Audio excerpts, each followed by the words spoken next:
Sejam muito bem-vindos ao Inside the Sales, podcast onde trazemos especialistas aí de vendas, de marketing para compartilhar o que está rolando, né, de tendência, benchmark, desafios no momento. Está feliz, né? Estou feliz em anunciar que a gente chegou no último episódio dessa temporada. Foi uma temporada repleta aí de entrevistados, uma galera sensacional.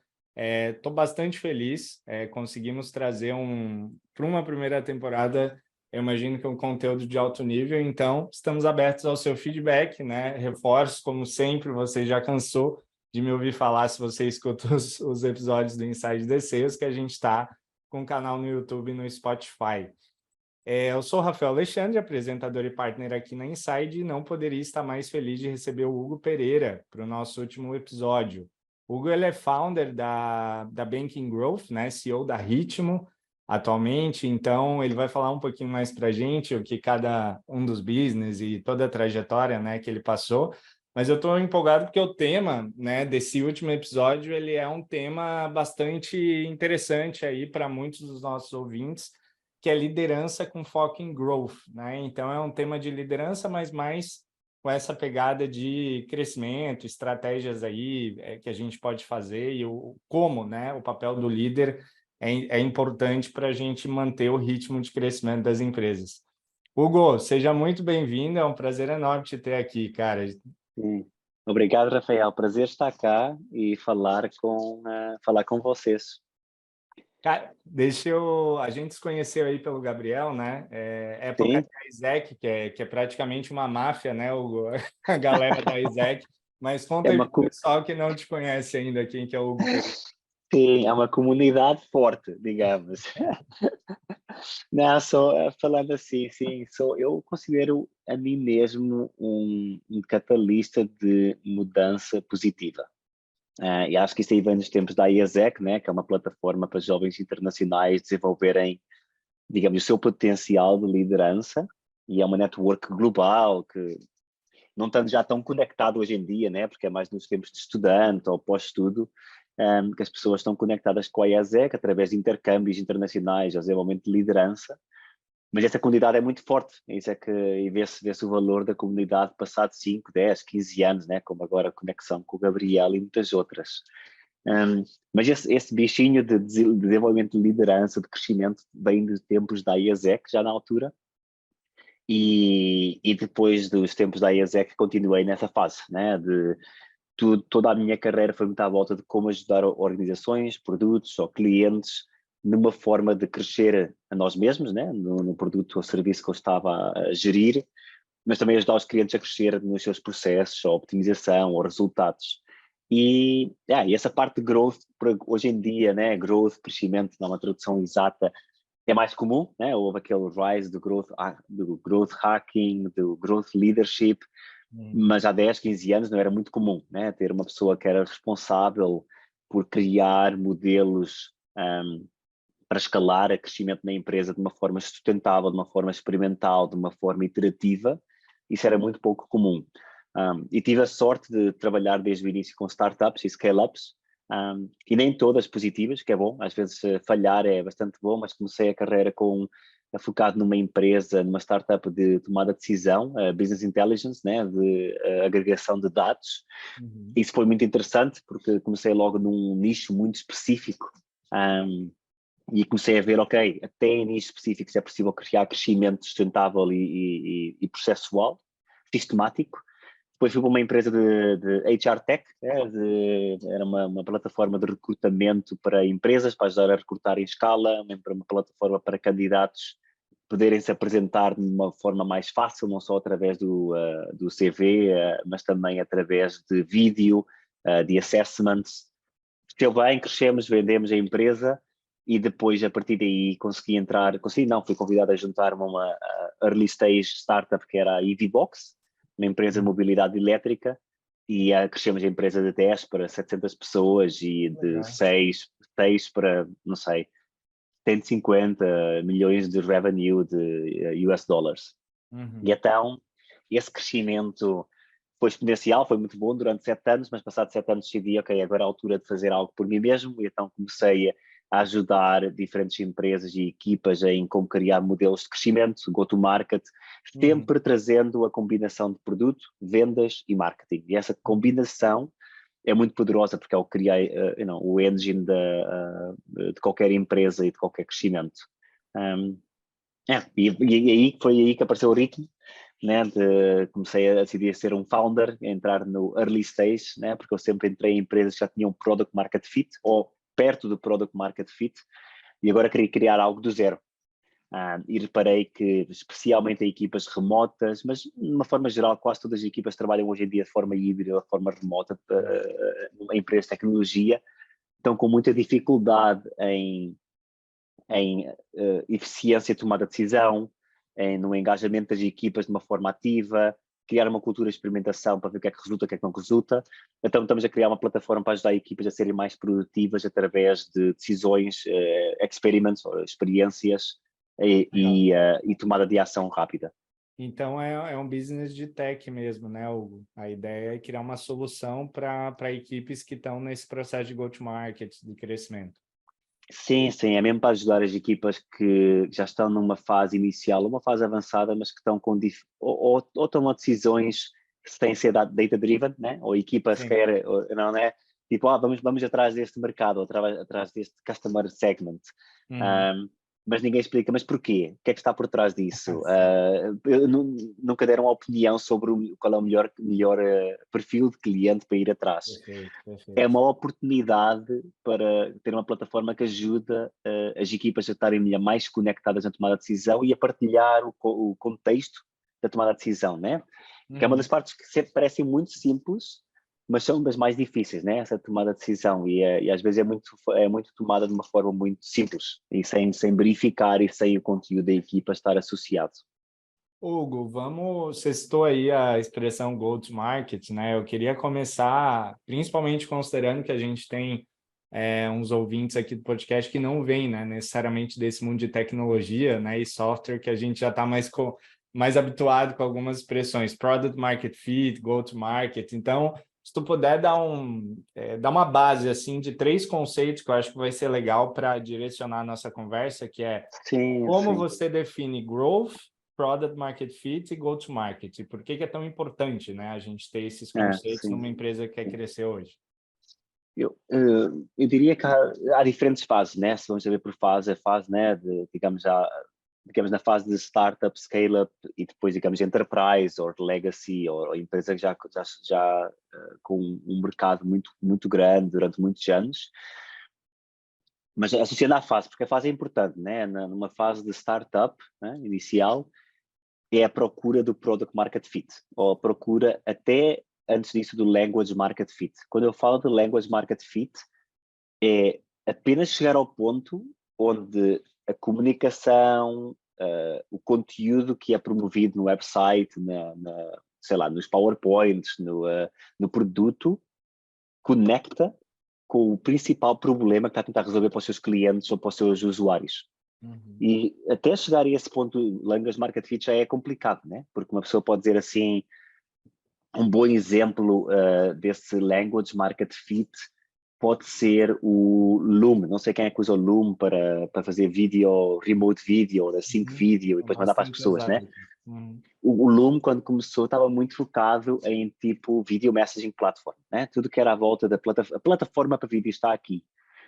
Mas depois começou a reparar que era demasiado grande e as pessoas pensavam que era depois uma plataforma para webinars, uma plataforma para eventos. E eles agora estão muito focados, por exemplo, em faz um demo do produto em 5 minutos. Faz a venda mais fácil com vídeo sharing. Então é muito mais fácil as pessoas pensarem, ok, eu preciso fazer um vídeo a explicar o produto, vou ao Loom, faço um recording. Preciso explicar um PowerPoint para alguém, vou ao Loom, faço um recording.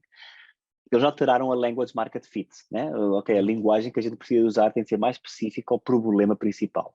Perfeito. Esse é o primeiro desafio de uma startup, o language market fit, que essencialmente na Ritmo estamos nessa fase, nem estamos ainda no product market fit, estamos a tentar descobrir o que é exatamente a principal mensagem que tem mais resonância com a audiência que a gente quer ir atrás. Essa é a primeira fase. Depois vem a segunda fase, que eu estava a falar do product market fit. Essa é a parte entre startup, scale-up, mas ainda na fase de startup, que é O Product Market Fit é essencialmente chegar ao ponto onde o produto ou o serviço que você criou associa-se ao problema do cliente e o cliente está disposto a pagar por esse produto. Esse é o momento em que há Product Market Fit. É o momento em que diz assim, ok, há não só uma pessoa, ou não só um cliente, mas pelo menos uma mão cheia de clientes que diz assim, ok, o que estás a tentar oferecer a mim tem um conteúdo e tem benefícios que eu quero pagar por esses benefícios porque vejo valor acrescentado. Esse é o momento chave da Product Market Fit. Há várias pessoas que falam em diferentes momentos do Product Market Fit, mas eu diria que é o momento em que alguém decide, sim, vou pagar por esse modelo. E eu diria que essa é uma das grandes partes do Product Market Fit, né? Que o valor, a proposta de valor, as funcionalidades ou os serviços que são oferecidos têm basicamente, estão a ser oferecidos à audiência certa e resolvem um problema que a audiência não consegue resolver de outra forma, ou de uma forma tão eficiente como se fosse o seu produto ou serviço. Por isso, esse é o primeiro bloco que eu diria que é importante conhecer para a audiência. E eu falo sempre em produto ou serviço porque isto aplica-se a uma empresa de consultoria de 5 pessoas, a uma tech startup de 100 pessoas. É indiferente, o processo é o mesmo, porque uma pessoa pode querer oferecer uma consultoria de gestão de mudança, ou de gestão de produto, ou de formação de gestão de tempo. Tudo que está aí, é preciso sempre ter o Language Market Fit e o Product Market Fit, porque é muito à volta também de conseguir fazer esse valor. Por isso, não interessa se é uma empresa de uma pessoa, 50, 100 pessoas, isso tem que estar sempre bem ligado. Então diria que esse é o bloco número 1. Perfeito, perfeito.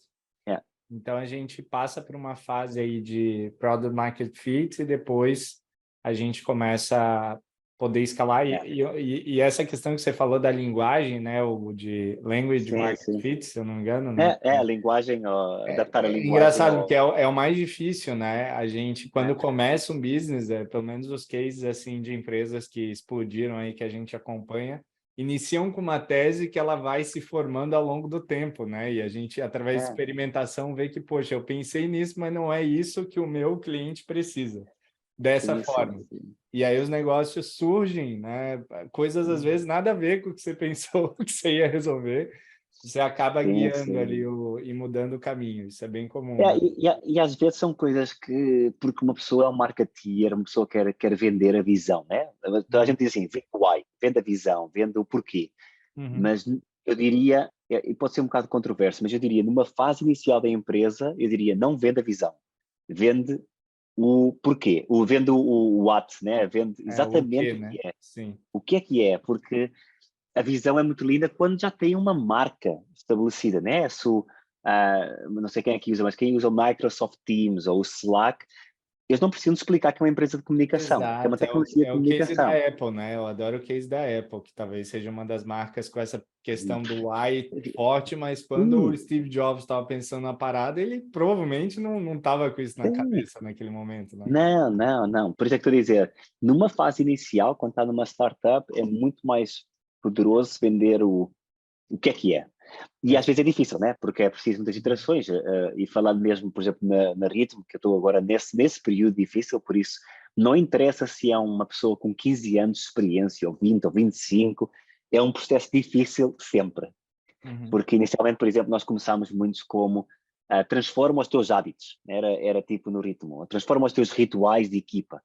Mas depois as pessoas disseram, mas o que é um ritual? Ritual, isto é religioso. Não, espera aí. E quando faz a iteração, vê, ok, rituais não é uma boa palavra, tem muita conexão, ok, vamos para hábitos. Mas depois hábitos são difíceis de mudar. Então as pessoas pensam assim, isso é uma plataforma complexa.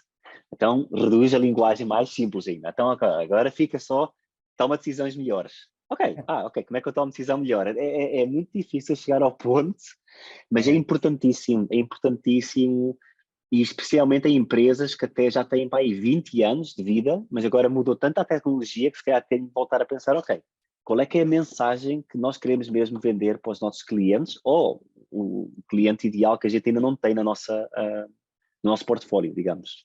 Ou seja, é um trabalho contínuo, né, Hugo? E aí, Sempre. vamos trazer aqui um pouquinho para a liderança, né? Você até citou essa questão de rituais, hábitos aí que são chave, quais seriam características ou rotinas, vamos colocar assim, que tu julga como essencial numa liderança focada em growth, para a galera que está empreendendo ou faz parte de um time Uhum. de early stage ali de liderança, né? Sim, sim. É uma pergunta excelente. Eu diria que não há assim uma tese de se você tem Uhum, estas 7 características, é bom, mas acho que há algumas coisas que são importantes. A primeira é, numa parte, quando está a fazer scaling up, quanto mais cresce, menos é acerca de você ganhar e mais é acerca de criar outras pessoas serem vencedoras. Não sei se é a melhor tradução que eu tenho em termos de inglês, que é the higher you go up, the less is about winning yourself, the more is about making others winners. Né? A tradução em português pode ser um bocado complexa, mas a ideia é que é muito à volta de criar uma visão conjunta. Não é tanto acerca de quando está a fazer scale-up, não é mais dizer assim, a minha visão é esta. Não, a visão do problema que a gente quer resolver tem sido este. Como é que a uhum, gente pode chegar ao próximo nível?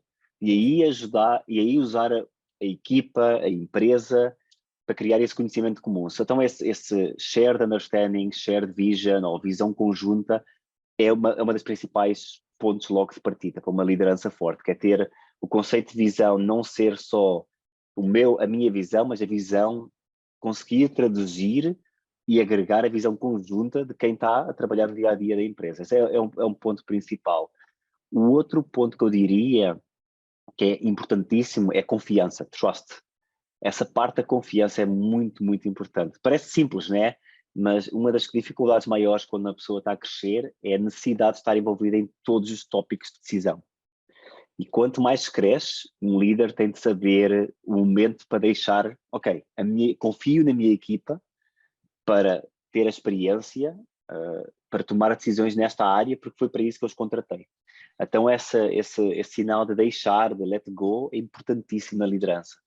E há várias outras coisas, mas eu diria as duas últimas que são importantíssimas. Uma delas é a cultura de experimentação, a cultura de, ok, vamos testar isto durante 2 semanas, 4 semanas, 6 semanas, 2 meses, 3 meses, ver, ok, como é que a gente sabe se vamos ter sucesso e depois analisar a experiência e com isso escalar. Então esse conceito de iteração é muito importantíssimo para continuar a ter sempre o desafio. E a última parte é a parte um bocadinho também complicada, que é saber desafiar a si mesmo, como é que eu diria, assumptions, preconceitos que já têm feito de uhum, antes, né? uhum. Porque às vezes uma pessoa cria preconceitos de dizer, eu já fiz isto antes, esta é a forma como funciona. Mas a empresa mudou, É o bem contexto comum, mudou, o assim. cliente mudou. Então Uhum. ter a capacidade de dizer assim, ok, eu acho que a minha hipótese é que este é o melhor modelo para ir no mercado, este é o melhor segmento, este é o melhor país porque eu trabalhei lá. E dizer assim, ok, eu acho que esta é a hipótese, mas vamos validar. E este conceito de validação é importantíssimo para uma pessoa que seja um líder de growth ou um líder de crescimento, sei lá, de crescimento ou de produto ou de vendas. Foram três coisas interessantes. Essa última realmente é complicado você sair da inércia, né? Principalmente quem está Né? mais tempo na empresa já viveu muita coisa e cria essas verdades, né, Hugo, na cabeça que, óbvio, como você falou, muita coisa muda. Um Sim, exemplo recente é a pandemia, né? Como mudou tanta coisa rápido, né? E muita coisa que eram verdades já não eram mais. Mas acho que sim, um ponto legal que você trouxe aí, enfim, dois pontos que eu sinto que é uma dificuldade, muitas lideranças que eu converso no dia a dia. Primeiro, a questão não a maioria, mas muitos líderes têm um perfil mais diretivo, né? E acaba sendo uhum, controlador. Eu acho que isso é um pouco natural. Então, esse let go que você falou, realmente é um negócio muito é, difícil de fazer na prática, até é, porque muitas vezes a empresa é o filho, é a filha daquela pessoa, né, cara? Então, acho que esse até deve ser um desafio que deve ser muito difícil, né? é muito difícil e é quase um exercício de fazer um step back, né? De sair um bocado da empresa e pensar assim, ok, se eu fosse um consultor para esta empresa neutro, o que é que eu diria sobre esta empresa? É. E aí começa a ter mais, não, se eu fosse contratado para rever esta empresa, qual é que seria a honestidade brutal que eu aplicava aqui? E depois pode um bocado usar também exercícios como os cinco porquês da Five Whys, e assim, ok, mas porquê é que isto acontece? Mas porquê? Mas porquê? Mas porquê? e depois começar a ver qual é que é os desafios principais e, e aí sim, aí começar a ver, ok, como é que eu complemento a minha equipa, a minha liderança com pessoas que possam avançar a mentalidade que a gente precisa ou os resultados que a gente precisa. E essa é uma parte bastante complicada, mas importantíssima, porque depois acontece muitas vezes em que os founders ou CEOs começam a ser o weakest link, começam a ser o pior da empresa, porque já não estão adequados para o momento da empresa, né? E isso é muito difícil de aceitar. Né? Cara, isso é um movimento interessante, né? Para a gente tomar cuidado como liderança de sempre estar se renovando. É uma questão até de mindset, né? De psicológico, assim, bem forte. Mas vamos entrar na cultura de Sim, experimento, que isso daí eu acho que é sim. chave, né? Quando a gente fala de growth, a gente pensa em experimentação, né? Sempre.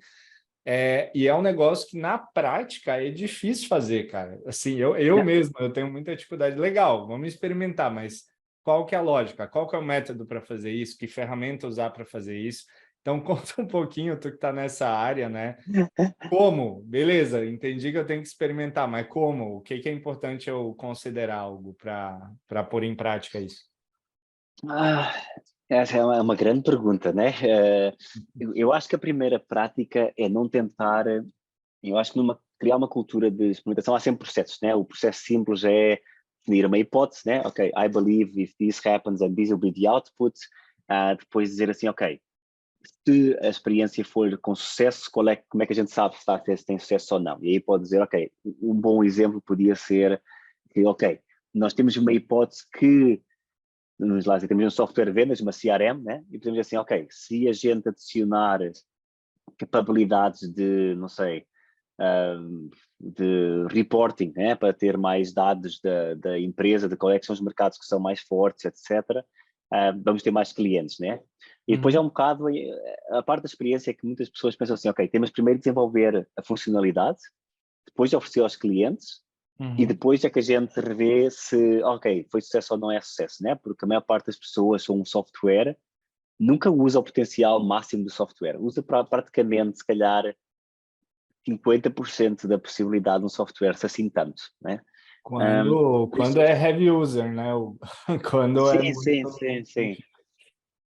Então eu diria que na parte de experimento é muito à volta de iteração pequena, né? Uhum. Se quer começar com um experimento básico, é começar pequenito, né? Por exemplo, eu estou a fazer um trabalho interim, né, para uma empresa de soluções de tecnologia, consulting of IT.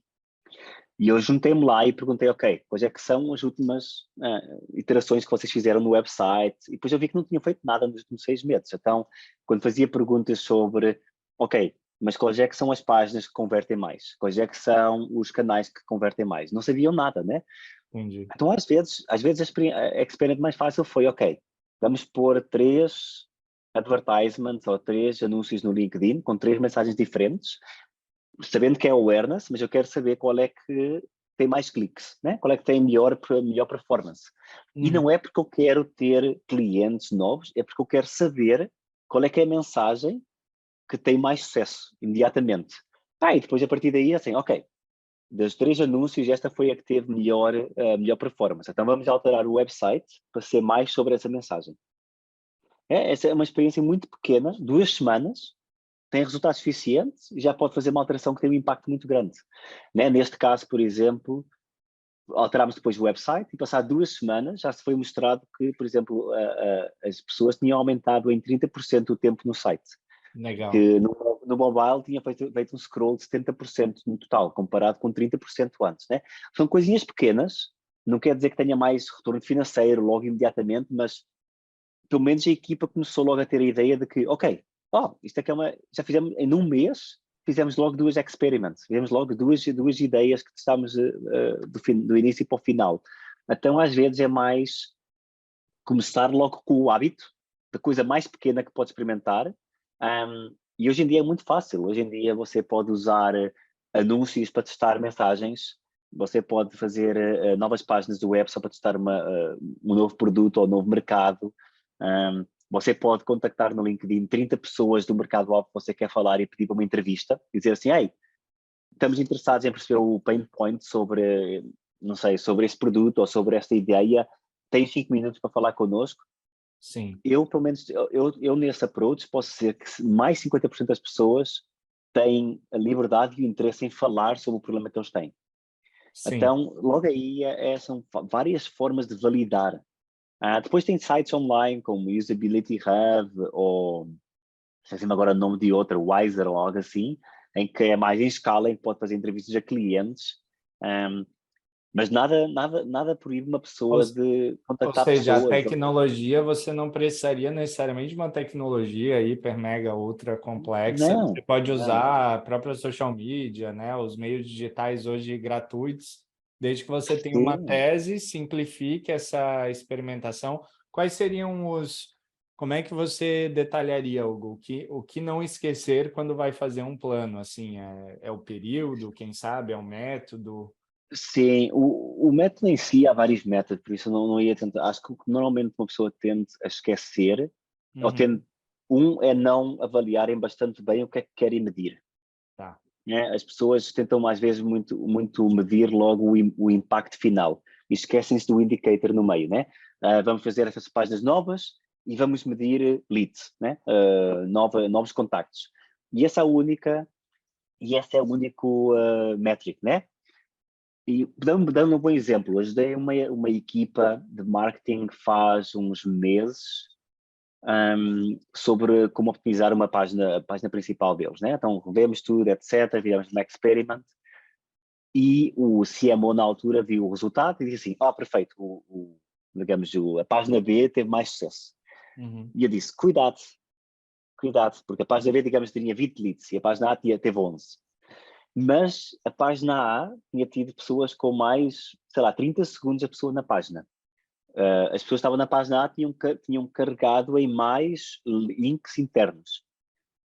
E depois a pergunta que eu fiz não era tanto se uma era melhor que a outra, o que eu disse é, as 11 pessoas que fizeram conversion, que são leads, têm mais qualidade do que as 18 ou as 20. As pessoas têm mais, as que tiveram mais qualidade, a página A, as 11 que carregaram, as 11 que fizeram leads, converteram-se em oportunidades e Legal. as tiveram 20. Então, o que as pessoas esquecem é ver os indicadores no meio e às vezes uma experiment não tem de ser completamente logo, ok, só porque um métrica A é melhor que a métrica B, não quer dizer que é melhor experiment. Não sei que, Você né? precisa, às vezes, dar um tempo para ver o impacto final, né? De financeiro gerado, É, qualidade. Porque é aquela exatamente. questão quantidade e qualidade, né? Eu acho que é Exatamente. É. legal. Essa é uma das vertentes que normalmente é um erro que acontece bastante comum. Um, Uhum. o outro erro é não definir bem a responsabilidade de cada pessoa. Então, normalmente eu uso não sei, em português é o RACI model, né? Quem é que é o responsável, quem é que é o accountable, né? Quem é que a pessoa toma a decisão, Sim, quem é que tem de ser consultado e quem é que tem de ser informado, né? Responsible, accountable, consulted, informed. Esse modelo às vezes é muito importante no experiment. Quem é que é responsável por esta parte? Quem é que tem de ser informado por esta parte? Quem é que é consultado? E quem é que é a tomar a decisão final para saber que está tudo bem? Esse modelo muitas vezes é deixado para trás e depois já aconteceu várias vezes, até recentemente, em que mesmo em experiments estou a ajudar, em que chegas ao final da experiment e eu pergunto, ok, qual é que foi o resultado? Esquecemos de fazer o tracking correto. E depois você está, não, outra vez no momento zero, né? Porque alguém esqueceu-se de pôr um código qualquer, algo assim, e pensava que estava a correr bem. Então é que é importante ter sempre quem é que é o accountable, quem é que é a pessoa que vai ver, ok, está bem implementado, podemos começar? Ok, agora sim. legal. Então eu Em diria cada que parte do experimento. esses dois são as coisas que acontecem mais frequentemente. Entendi. Cara, e um tema aqui que a gente Sim. também é importante, e aí eu queria ver a tua opinião. A gente tem falado bastante nos podcasts sobre cultura, tal.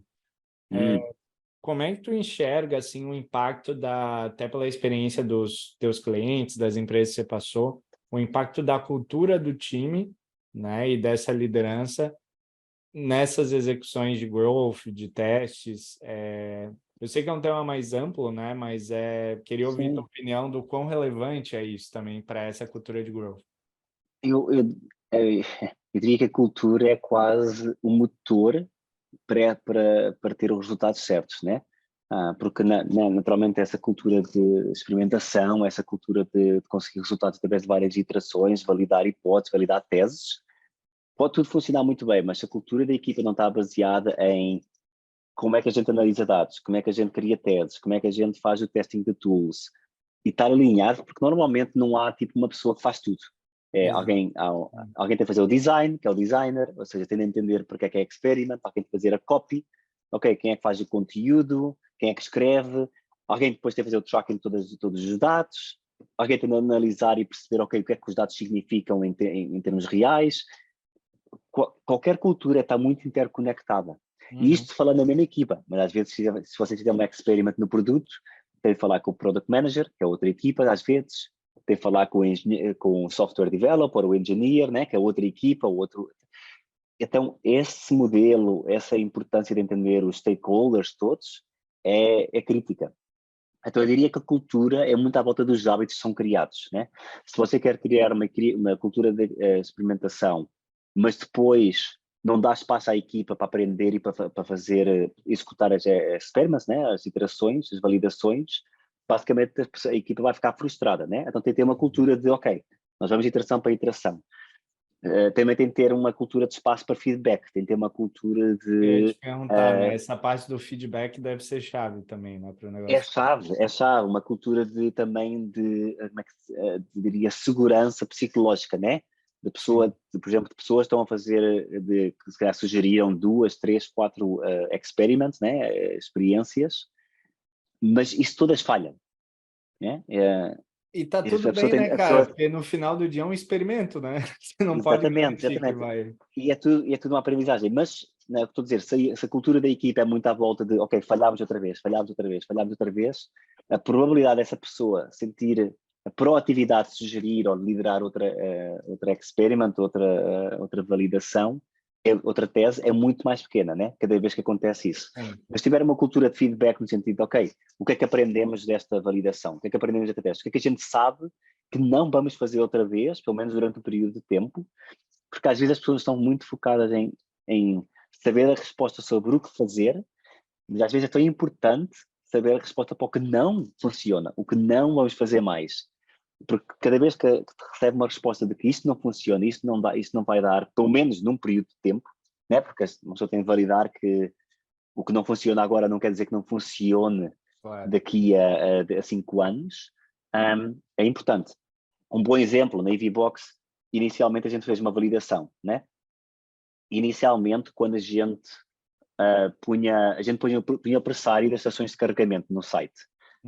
E no dia que a gente pôs o pressário transparente, tudo que era contatos o pressário, e leads... desculpa, é a página de preços, né? Os Sim. ali. Pessoas dizem assim, eu quero ter um carregamento, uma estação de carregamento para carregar o meu carro elétrico em casa, quanto é que custa?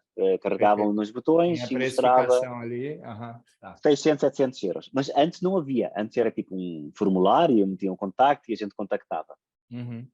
Por uma questão de simplificação, vamos dizer que havia 10 leads por mês, só para dizer um número fácil. Depois metemos o pressário, desceu para aí 3 por mês. Ou seja, depois de pôr o pressário, desceu. Então, a gente não conseguia entender, né? Porque tudo que era, na altura, validação e tese, pressário transparente é importante, mas porquê é que a gente não está, o que é que está a acontecer que a gente não está a perceber? E depois fomos validar com as pessoas, pusemos um chat na página para perguntar, etc. E a resposta foi bastante rápida. As pessoas iam ver o preço, iam comparar com outros preços. Este é o mais barato, então vamos com este. Ou depois iam contatar. Sim. E então pensámos assim, ok, porque é que está a acontecer? E depois reparámos que as pessoas, na altura, isto é há 5, 6, 7 anos, não entendiam muito bem o que é que precisava uma estação de carregamento, né? Então, comparavam, basicamente, sei lá, maçãs com bananas, né? Isso é super comum, né? Sim. Então a gente começou, ok, nós temos de conseguir guiar as pessoas melhor sobre o processo de compra. Então, arrumamos o pressário, mas explicámos mais o processo e depois mostramos o pressário, né? Isso na altura foi importante, porque ajudou-nos a ganhar muito conhecimento de cliente. Mas passados 5, 7 anos, as pessoas já sabem mais ou menos o que é que querem, já têm mais tinha uma marca maturidade. forte também, já todo mundo já Exatamente, conhecia. então aí já dizíamos o pressário começa a partir deste preço até este preço. Então começámos a pôr o pressário outra vez outra vez transparente no site. Por isso estou a dizer, é tudo também temporal, as pessoas têm que ter Contexto cuidado. e o momento muda bastante, né? Não dá para ter Exatamente. as premissas. Mas, cara, isso que você falou de errar menos é algo que a gente bate muito aqui na Inside, né? A gente presta consultoria de operações aqui de Inside Sales.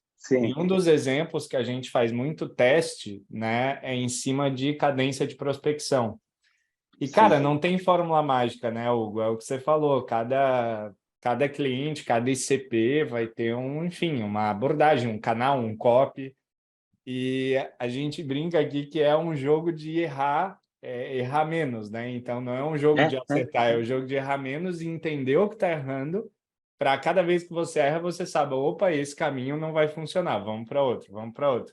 O que Exatamente. eu vejo que as empresas têm de muito problema é que, por não ter um método, elas erram e não aprendem com esse erro, né? Passa um mês, elas já não lembram que aquilo foi É, feito e é, aquilo não deu resultado, né? é. Isso é super comum, assim, nas empresas que a gente atua. Não, e é uma das coisas que, pelo menos, vamos lá ver se temos a sorte de crescer com isso ou não, mas é uma das coisas que estamos a tentar construir com o ritmo, é exatamente isso, poder mapear as experiments, poder mapear as decisões, para depois poder regressar e ver assim, ok, nós fizemos isto antes, mas porquê é que não resultou? Ok, estou a ver o contexto, mas o contexto mudou, vamos tentar outra vez. E aí, pelo menos, toda a equipa tem acesso a perceber como é que foi a tomada de decisão, como é que foi a experiment e consegue ter uma melhor visualização do que é que resulta e o que é que não resulta. E naturalmente, hoje em dia podes documentar em Confluence, Notion, onde quiser, mas a Sim, verdade é que ninguém faz isso. Né? Documentação em páginas de knowledge management não existe. Né? Não, existe, mas é é sempre um projeto à raro, parte. É é sempre um raro, é projeto à raro. parte. É, É. quase sempre, a cada ano, há sempre alguém que diz assim, não, há sempre aquela, não sei se é igual no Brasil ou não, mas aparece sempre alguém que diz acho que devíamos fazer um clean-up do nosso folder, né? Vamos fazer um clean-up dos ficheiros. Vamos fazer um clean-up das páginas. Oh, temos aqui muito comprimido, já não fazemos isto. Mas é difícil de comentar quando uma pessoa está a crescer, né? Está a crescer tão rápido, tão rápido, tão rápido que a Mas documentação ao fica mesmo tempo crítica. mas ao mesmo tempo é fundamental, porque se você não registra e documenta, o que que aconteceu, né? Dali, chega uma nova pessoa na operação, como é que ela vai aprender com o que, né, tá rolando, né? Esse, e essa é um dos mindsets mais complicados que eu acho que põe equipas à parte das outras, que é a mentalidade que eu estou a escrever e a documentar, não é para mim, não é para a minha equipa, é Uhum. para a equipa que vai cá estar daqui a 3 anos, a 2 anos, a 5 anos. Perfeito, para essa nova fase da empresa, né? Exatamente. Cara, o nosso exemplo aqui da Inside assim, é uma empresa nova, né? A gente está no mercado há quase 4 anos agora, Hugo, mas a Inside era uma antes de ter uma base de conhecimento e é outra agora com uma base de conhecimento. E a gente, óbvio, né? É um exercício contínuo de melhoria dessa base, mas tudo, né? A empresa fica, além de muito mais profissional, muito mais certeira, direcionada, produtiva, eficiente e chama a atenção de quem está entrando, porque quando você entra numa empresa organizada, onde você entende o que está acontecendo, entende o produto, a metodologia, o passo a passo, né? Cara, é muito melhor a jornada para os talentos, né? Sim, De quem sim, está de dentro, que sim, é o que você sim. falou. Hoje a gente está com 10 pessoas, 20 pessoas, mas quando a gente tiver 100, né? Qual que é a estrutura que a gente precisa ter? Excelente. Então, a última pergunta, tal, e aí eu vou direcionar para uma, enfim, pergunta mais informal que eu faço aqui para todos os convidados, mas deixa eu te perguntar relacionado a gente falou de fracasso, né? Poxa, Sim, sim. experimentos dão errado, legal. Como é que você lida com o teu time nas tuas experiências aí e hoje, né, com a Ritmo? Como é que você lida com esses fracassos? Boas práticas aí para a liderança saber lidar com isso e manter o time motivado, porque não deve ser fácil, né, cara? Quando você Não, não, tudo não, dando não. errado, você fala, poxa, Não, é bem complicado. Há, sei lá, três coisas que me vêm à cabeça imediatamente. A primeira é tentar sair da parte emocional, né? Porque quando está a discutir a história, a situação, o fracasso entra muito na parte emocional. Conseguir sair, ficar numa parte neutra e seguir uma metodologia simples, como se fosse, ok, qual é que foi o principal indicador que mostra que esta experiment não resultou? Ok, porque o uhum, KPI que a gente queria fazer foi menos. Ok, qual é que foi a ação que a gente fez, que se calhar não resultou tão bem, e o que é que aprendemos sobre ela, né? Então, essa parte factual, primeiro os fatos, e aceitar digamos, compreender de forma conjunta que estamos todos a aceitar os fatos da mesma forma. Porque hoje em dia, as pessoas podem não achar o mesmo fato de maneira diferente, né? Podem dizer, uma pessoa pode dizer, ok, o objetivo era 20, mas fizemos 18, praticamente acertámos. Outra pessoa pode dizer, não, 20 era o mínimo, a gente falhou, né? Mas né, o scope de falhança é diferente. Então, eu diria aceitar os fatos. Depois de aceitar os fatos, eu diria que a próxima vertente é muito à volta da aprendizagem. O que é que a gente aprendeu que nos vai ajudar como equipa a melhorar os processos, ou a melhorar a experiência de cliente, ou a alterar a forma como fazemos alguma coisa, né? Essa é a primeira parte. E depois a última é, como você diz, então, e agora? O que é que vem a seguir? Vocês podem dizer, ok, o que vem a seguir é que a gente aprendeu isto, vamos fazer uma nova experiment sobre isto. Ou vamos deixar esta vertente e vamos voltar daqui a 3 meses ou 6 meses quando o contexto mudar. Então, acho que essa parte é muito importante, e nos next steps é documentar bastante bem toda a aprendizagem. Então, acho que isso ajuda bastante nesse sentido. E é importante tirar a parte de culpa, né? O fracasso é sempre uma aprendizagem, né? E aqui não há culpa de ninguém, é um processo. Cara, isso enfim, né? Acho que no lado assim psicológico da coisa é o mais difícil. Você entender que o fracasso foi na situação e não a pessoa, né? Até porque Sim, sempre sim. quando alguém fracassa, não quer dizer que ela será para sempre uma pessoa fracassada. Foi aquela situação que não funcionou, e se ela souber aprender com aquilo, eu acho que você trouxe um ponto super relevante, né? Ser mais racional nesse momento, né? E Sim. realmente olhar com esse ponto de vista positivo de que, poxa, Sim. aprendi, que bom, né? E vamos para a próxima tentativa.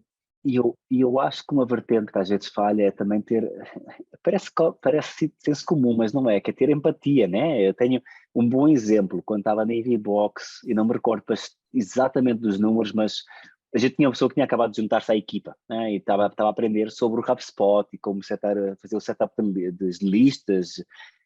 Já estávamos a usar o sistema há bastante tempo, naturalmente havia já vários triggers e workflows estavam automatizados. História longa, mas de forma curta, o graduate ou o intern clicou digamos, numa coisa que mandou 2 ou 3 newsletters antigas de Nossa. novo para os clientes todos. Ou subscribers, não é clientes, não, subscribers. Já eram para aí 40 ou 50 ou 60 mil. Ou Nossa. seja, 71 pessoas recebem uma newsletter de 2016 em 2019. E toda a gente, o que é que está a passar? Toda a gente a mandar mensagens no Slack, etc. O que é que aconteceu? Os clientes estão toda a gente perdida. Naturalmente, Famoso né? caos, né? Aquele rinho. O caso, toda a gente a perguntar o que é que se passou. E aí, mesmo nesse processo, é importante fazer uma coisa, que é, logo acabar com o rumor, né? Dizer assim, ok, fizemos um erro, o erro vai ser evitado no futuro. Se os clientes perguntarem, é apenas assumir que houve um erro, né? Isso. Ok. É A melhor, seguir, né? Do que ficar contando história. A seguir, o que é que vamos retificar? A gente retificou de uma forma muito humana, e na altura até foi dizer assim, ei, todos os clientes, a gente mandou um e-mail por engano, uma pessoa que se juntou-se à equipa agora, um interno que se juntou-se à equipa, fizemos mesmo, um interno que se juntou-se à equipa agora, estava a aprender a plataforma e fez um erro. Isto acontece, temos de ser kind e Faz parte. compassionate, Uhum. faz parte do GR, etc. Olha, tenham todos um bom dia e que nos perdoem por este erro, algo assim. Né? Thank you for your patience, blá, blá. Sim, super E o pessoal, pessoal. os clientes responderam, alguns com achar muita piada, a dizer, uns partilharam erros dos internos deles, etc. Outros riram-se. Ficou a parte humana. Alguns Gerou ligaram. empatia, né? Foi um problema que foi até uma oportunidade para você se aproximar dos clientes, né? Dos leads. Alguns clientes ligaram ao account manager e dizer assim, olha, isto é por causa destes e-mails que a gente trabalha com vocês e não com os outros, porque esse tipo de e-mails nunca aconteceria com outra, é informal, é conectado. E depois é um bocado também falar com o interno, dizer, acontece, mas também ter a conversa de, ok, como é que é possível que um interno tenha carregado de botões que ligou a isto? E aí vamos depois ver a análise, e aí começamos a aprender a dizer assim, ok, temos de alterar a forma como gerimos permissões na plataforma. Excelente. Temos de alterar a Você forma como evita educamos. um erro desse no futuro, novamente. Depois começamos a criar coisas simples como, ok, antes de uma pessoa gerir a plataforma, a introdução tem que ter uma sandbox, algo para testar e aprender num teste, num ambiente de teste. E, ok, criamos o ambiente de teste. Por isso, melhorámos bastante como equipa, em termos de processos, graças a esse erro. Né? Em vez de ser, ok, o interno fez um erro brutal, que depois uma tragédia, os clientes receberam isso tudo, que é o impacto inicial. E então isto é uma forma muito simples de proteger a pessoa que juntou-se à equipa e de melhorar os processos da equipa. Né? Animal. Hugo, uma aula aqui, cara. Obrigado, muito show mesmo. Enfim, a gente não tinha feito um episódio de growth ainda e você trouxe assim exemplos bem práticos, né? E bem do teu dia a dia, eu acho que isso é surreal de bom. Mas, cara, antes de finalizar, eu sempre pergunto, na verdade, um livro que te marcou na tua trajetória. Não precisa ser, tá? Relacionado a growth, fica bem à vontade para falar de um livro que realmente, se você tivesse um livro para recomendar para a nossa audiência que te marcou muito, qual seria? Não, agora, não sei porque estou a pensar sempre em livros de negócio, de business, não consigo pensar nos outros, mas The Hard Things About the Hard Things do dos Ben meus... Horowitz, né? Animal. Até hoje é dos meus favoritos. É animal. E recentemente estou agora a ler The Cold Start, do Andrew Chen, que falou muito de growth hacking, que cresceu a Uber, e estou a gostar bastante também, para um marketeer ou para uma pessoa que gosta de growth. Qual é o nome desse? Growth? The Cold Start Problem. The Cold Start Problem. Legal. Cold Start Problem do Andrew Chen. Legal. E está a ser muito, muito, muito legal. Mas The Hard Things About the Hard Things foi um livro que, desde o momento que acho que li 2 vezes ou 3 já, e é sempre gosto muito. Sempre uma aula, te faz refletir muito, principalmente quem é empreendedor, eu acho, né, Hugo? Exatamente. Porque você lê o livro de contextos diferentes, né? Entende as coisas de uma forma diferente.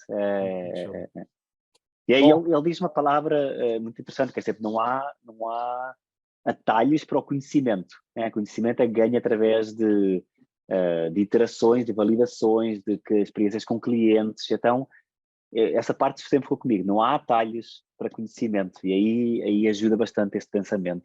E não há mesmo, né, cara? É a consistência do dia a dia. Você ter hábitos que realmente na empresa você está todo dia aprendendo, na sua rotina pessoal está lendo, está se informando.